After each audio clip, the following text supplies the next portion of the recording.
wanted to get one thing out of the way. It has come to my attention that there is another purple puppet out there.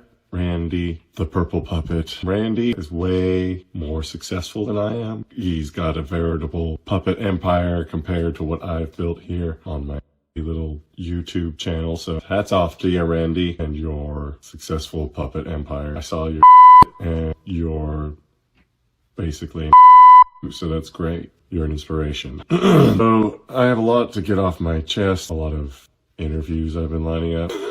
Sorry.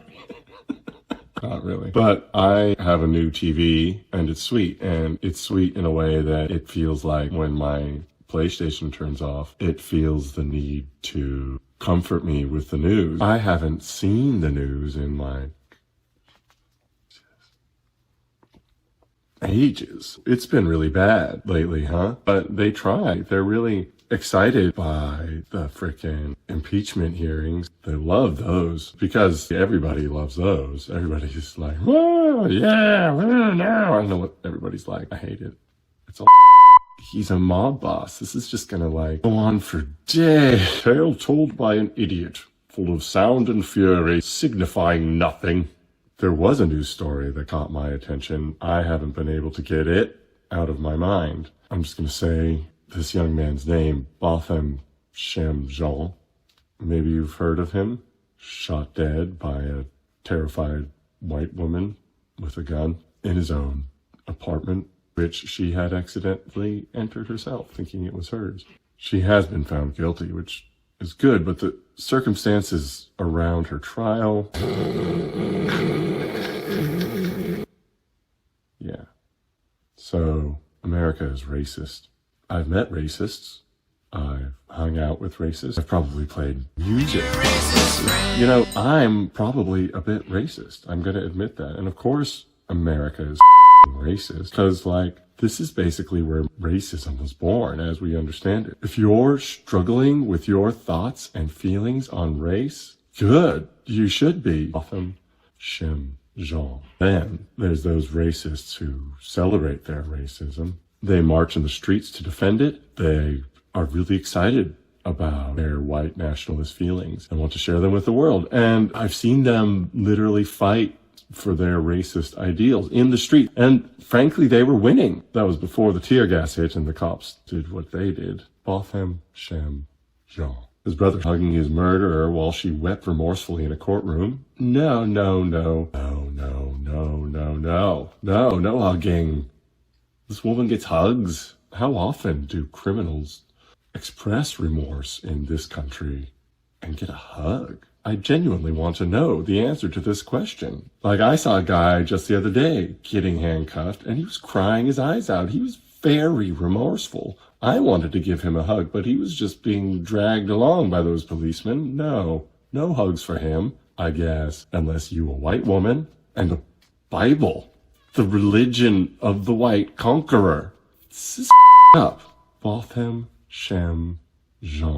And then Joshua Brown killed by 3 angry white terrorists, and the police tried to cover it up as a drug deal gone wrong. And maybe the thinking here is the truth would damage our community too much. Botham Shem.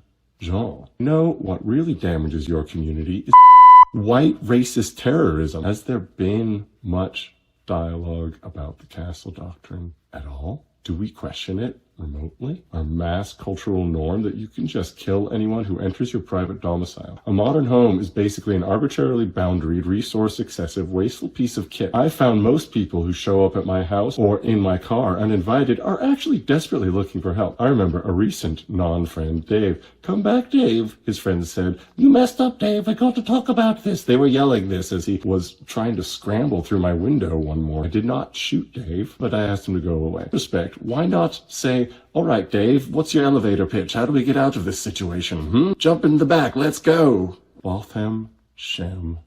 You know, in Germany, the castle doctrine extends to law enforcement such that if you shoot the police entering your house out of fear, you can excuse your actions in a court of law. It's happened. There's precedent for it. And in a way, it makes a lot of sense. But like in another way, that's up. In just another way. Still, imagine if Botham had shot Amber, how different the story would have been. How nuanced our exploration of the castle doctrine might have been under those circumstances. Botham Shem Jean was shot.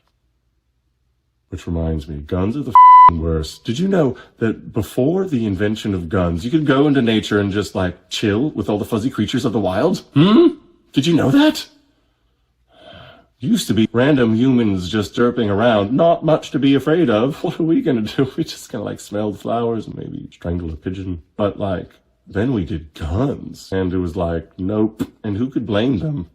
You guns. You brought us nothing but pain. And you took all the honor out of dueling and warfare, which sucks anyway. But still, you made it suck worse. And now everyone just thinks about shooting each other all the time. Don't deny it, admit it. That's what you think about all the time. You get mad at someone, you want to shoot them. Everybody thinks about it. I know, my dad did it, and he's a pretty normal person. If you're really feeling like you want to shoot people, have you heard the good news about Call of Duty?